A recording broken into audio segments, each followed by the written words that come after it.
ये जो आप पहले दिन ही कलश स्थापना होती है और पहले दिन ही आपको ये ज्ञान हो जाए कि बच्चे पूछें कि कलश क्यों रखा जाता है, कलश के ऊपर आम के पत्ते क्यों लगाए जाते हैं, कलश के ऊपर नारियल क्यों रखा जाता है, कलश के ऊपर 9 बार मोली क्यों बांधी जाती है, मोली मतलब लच्छा नाड़ा 9 बार क्यों लपेटा जाता है नारियल के ऊपर, कलश के ऊपर। जब कलश के ऊपर जब जब श्रीफल रखाता है, नारियल रखाता है, तो उस पर 5 बार 7 बार मोली नहीं लपेटी जाएगी, तो 9 ही बार लपेटी जाएगी। 5 या 7 बार लपेटते हैं तो कहते हैं कि लक्ष्मी की छिन्नता होती है, और वो 9 बार लपेटी जाती है तो भरपूर लक्ष्मी का भंडार भरती है। क्यों कह भगवान कुंभ का निर्माण कर रहे हैं, भगवान कलश का निर्माण कर रहे हैं, और भगवान स्वयं ब्रह्मदेव कर रहे हैं कि आप ऐसा निर्माण कर दो जिसमें 33 कोटि देवता स्वतः विराजमान हो जाए। तो भगवान ने उस कलश का निर्माण कर दिया। अब कलश का निर्माण करा तो स्वयं भगवान ब्रह्मदेव बोले, प्रभु इस कलश के अंदर मेरा स्थान कहाँ है, मेरा स्थान कहाँ है। बहुत ध्यान देना महाराज, कलश का जो मुख होता है उस मुख पर भगवान विष्णु का स्थान, किसका स्थान है, भगवान विष्णु का। थोड़ा सा नीचे आओगे जहां से कलश का मुख दबा हुआ होता है, वह जगह भगवान स्वयं शिव की हो। किसकी जगह है, भगवान शंकर की। कलश का अग्रभाग नीचे का भाग जहां से फैला हुआ होता है वहां ब्रह्मा का आधिपत्य स्थापित होता है। फिर कलश का जो नीचे का भाग होता है वो भगवान शिव और शक्ति का स्थान होता है। कलश के बाहरी भाग में जहां पर बाहर का हिस्सा होता है, उस कलश के बाहरी भाग में 33 कोटि देवताओं को भगवान शंकर ने लाकर विराजमान किया होता है। महाराज भगवान शंकर 33 कोटि देवताओं को निमंत्रण देकर उस कलश में विराजमान कर। कितना सुंदर लिखा है देवी भागवत के अंदर कि जहां कलश की स्थापना होती है उस जगह पर किसी देवताओं को बुलाने की जरूरत नहीं होती। 33 कोटि देवता उस जगह पर स्वतः विराजमान हो जाते हैं। स्वयं 33 कोटि देवता स्वयं वहां विराजमान। नवरात्रे एकम से प्रारंभ नहीं होते, अमावस्या की रात्रि से प्रारंभ हो जाते, इसलिए उसको कहते हैं नवरात्रे। क्योंकि नवमी के दिन माता जी का विसर्जन हो जाता है, जवारों का विसर्जन हो जाता है, व्रत करने वाले कन्या पूजन भोजन भंडारा कराकर विराम दे देते हैं। तो नवमी की रात्रि उसमें नहीं जुड़ा पाती, उसमें रात्रि अगर जुड़ती है तो ये अमावस्या की रात्रि से जुड़ना प्रारंभ होता है, तब जाकर वो नवरात्रि पूर्ण हो पाती है। पितृलोक में पितृ जैसे निवास होकर भी इंतजार करते हैं। 4 नवरात्रे हैं तो 4 ही श्राद्ध हैं। आज मौनी अमावस्या है, श्राद्ध का विराम हो जाता है और कथा अर्थात नवरात्रे प्रारंभ हो जाते हैं दूसरे दिन। तो यहाँ शास्त्र कह रहा है जैसे हमें प्रतीक्षा रहती है कोई अच्छे कार्य की, कि घर में कोई शुभ कार्य हो, घर में कोई अच्छा आयोजन हो तो अपने को आनंद होगा, प्रसन्नता होगी। उसी तरह हमारे जो पूर्वज चले गए, जो पूर्वज चाहे वो अधोगति में गए हों, चाहे वो देवगति में गए हों, चाहे वो पितृलोक में निवास कर रहे हों, तो जितने भी पितृलोक में निवास करने वाले पूर्वज होते हैं वो भी ये विचार करते हैं कि हमारे घर के वंश द्वारा, हमारे वंशजों द्वारा कोई ऐसा सत्कर्म हो जिससे हमारे जीवन की वितृप्ति हो और हमें आनंद की अनुभूति हो। और ध्यान दीजिएगा महाराज, आपको चैत्री नवरात्रि का स्मरण होगा, आपको शरदी नवरात्रि का स्मरण होगा, पर जो आषाढ़ में और माघ में जो नवरात्रे पढ़ते हैं इसका एक आनंद ही दूसरा रहता है। बस इतना जरूर होता है कि दुनिया के लोग वो जो 2 नवरात्रे होते हैं उसमें कलश की स्थापना भी करते हैं, देवी का पूजन भी करते हैं, अर्चना भी करते हैं, मंदिरों में भीड़ भी रहती है और खूब प्रेम से माता का जगराता वगैरह सब होता है। पर ये जो नवरात्रे हैं 2 गुप्त नवरात्रे, इनका लोगों को स्मरण नहीं था। वो तो धीरे धीरे ये टीवी चैनल के माध्यम से कथाकारों ने, वक्ताओं ने स्मरण कराना जब चालू करा, धीरे धीरे बताना, मार्गदर्शन करना जब चालू करा, तब लोगों को ज्ञात होता गया कि कोई गुप्त नवरात्रा भी होता है, उसमें भी देवी की आराधना होती है। ये 4 नवरात्रे अलग अलग अवस्था के हैं, अलग अलग सुख के हैं और अलग अलग आनंद के।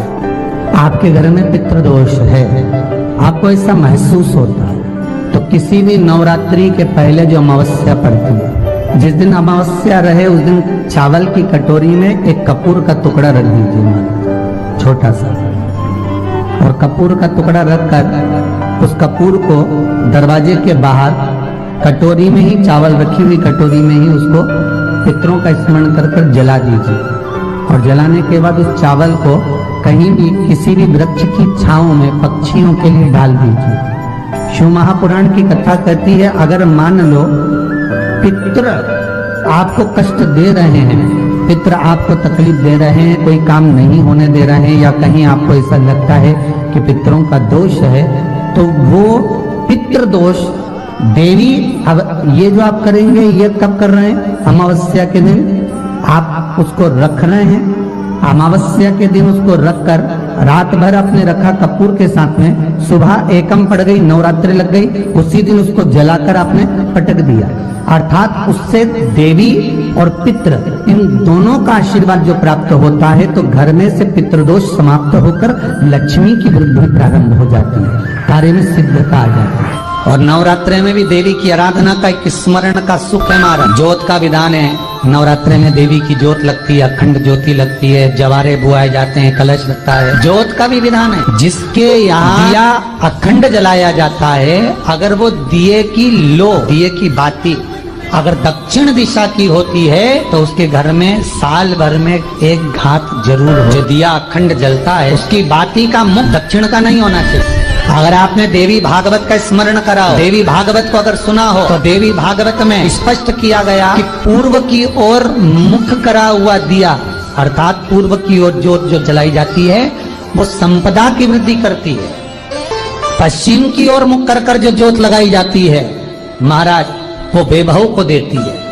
और उत्तर की ओर जो मुख कर ज्योत जलाई जाती है, उत्तर की ओर जो ज्योत का मुख रहता है, वो आयु की वृद्धि करती है, घर में अकाल मौत को रोकती है। दक्षिण की ओर ज्योत ना लगाएं, अगर आपको लगाना है पूरब की लगाएं, पश्चिम की लगाएं या उत्तर की लगाएं। और जितने दिन महारानी जगदम्बा जगतधात्री दुर्गा भवानी चैत्र नवरात्रि में, शरदीय नवरात्रि में, आषाढ़ी नवरात्रि में, आदिक पौष नवरात्रि में हम जगत जननी जगदम्बा की जब स्थापना करते हैं, या हम नूतन घर का प्रवेश करते हैं, या गणेश जी की स्थापना करते हैं, या कोई दुकान को प्रवेश करते हैं, या कोई शुभ कार्य करने के लिए अग्रण्य होते हैं, तो हम कलश की स्थापना क्यों करते? कलश के अंदर आखिर ऐसा क्या विराजमान है कि 33 कोटि देवता उस कलश के अंदर आकर बैठ जाते हैं। आप कोई यज्ञ करने जा रहे हो, आप कोई पोथी पुराण करने जा रहे हो, आप कोई अच्छा कार्य करने जा रहे हो, तो ब्राह्मण देवता कह देते कलश की स्थापना होगी, कलश की शोभा यात्रा निकलेगी, कलश यात्रा निकलेगी, कलश विराजमान होगा। उस कुंभ की उस घड़े की महत्वता कहाँ से प्रकट? शिव महापुराण की कथा कहती है महाराज, भगवान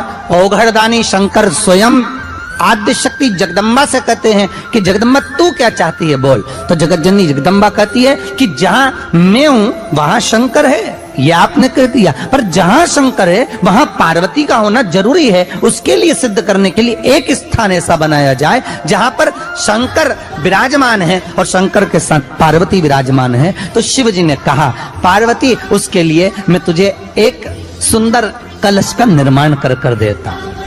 अष्टमी के दिन कन्याओं का भोजन कराओ या नवमी के दिन कन्याओं का भोजन कराओ, पर देवी भागवत तो कहती है, देवी भागवत तो वर्णन करती है कि पहले नवरात्रि से लेकर नवमी तिथि तक जितने दिन देवी के होते हैं, प्रत्येक दिन में आप किसी भी दिन कन्याओं का भोजन करा सकते हो, पहली रात्रि से लेकर, पहला दिन से लेकर।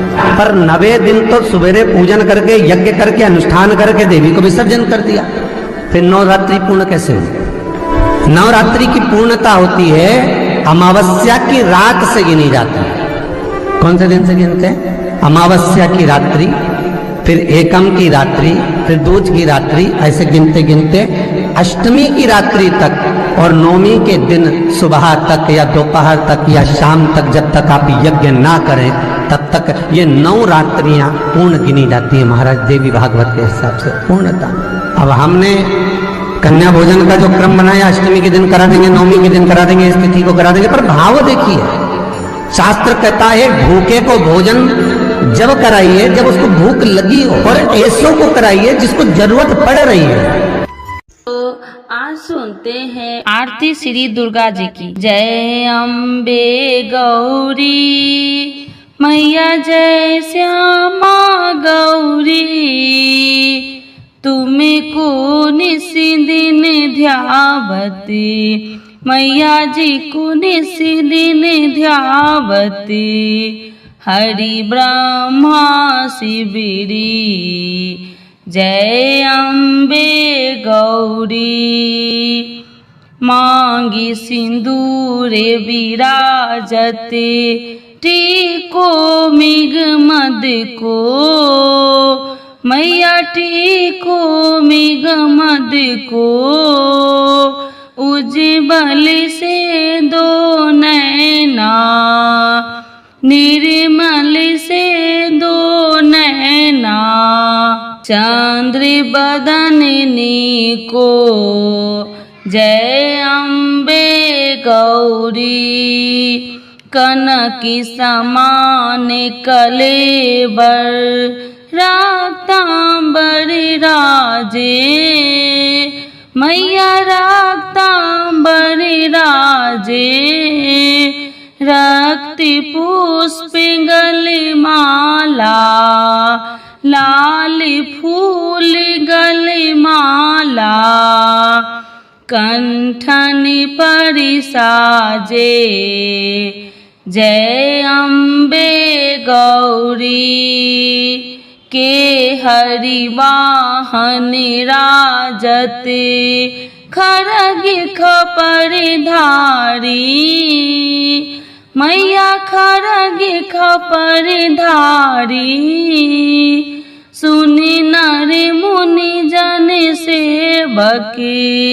सुनि नर मुनि जन सेवकी तिनके दुखिहारी जय अम्बे गौरी कानन कुंडल शोभित नासाग्रे मोती मैया नासाग्रे मोती कोटि की चंद्र दिवाकरे कोटि की चंद्र दिवाकरे राजति सम ज्योति जय अम्बे गौरी शुंभे निशुंभे विरादे महिषासुर धाती मैया महिषासुर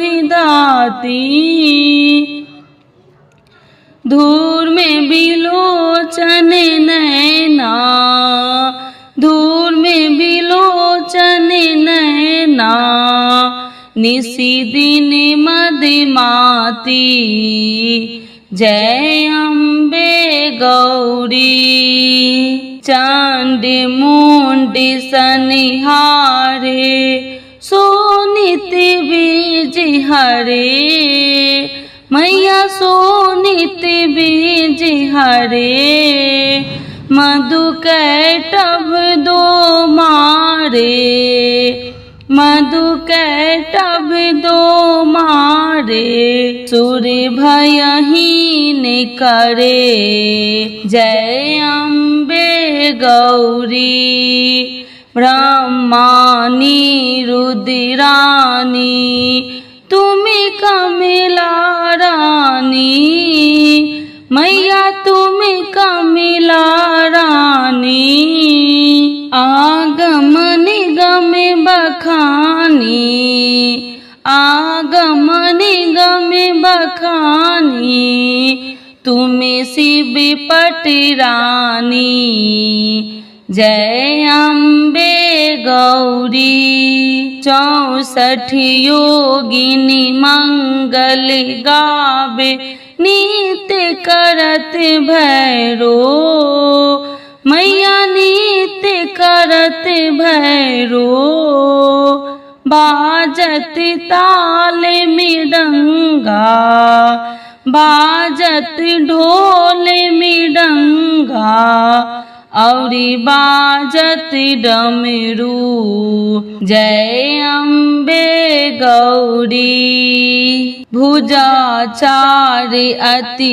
शोभित खरग खपर धारी मैया बड़े मुद्रा धारी मनि वांछित फल पावते, सब इच्छा फल पावते, सेवती नरि नारी, जय अम्बे गौरी। कंचन थाल विराजते, कंचन थाल विराजते, अगर कपूर बाती, मैया अगर कपूर बाती, श्रीमाल के तुम राजते, श्रीमाल के तुम राजते, कोटि रतन ज्योति, जय अम्बे गौरी। श्री अम्बे जी की आरती, माँ अम्बे जी की आरती, जो कोई नर गावे, मैया जो मन से गावे, कहत शिवानंद स्वामी, जपत शिवानंद स्वामी, सुखी संपत्ति पावे, जय अम्बे गौरी। मैया जय श्यामा गौरी।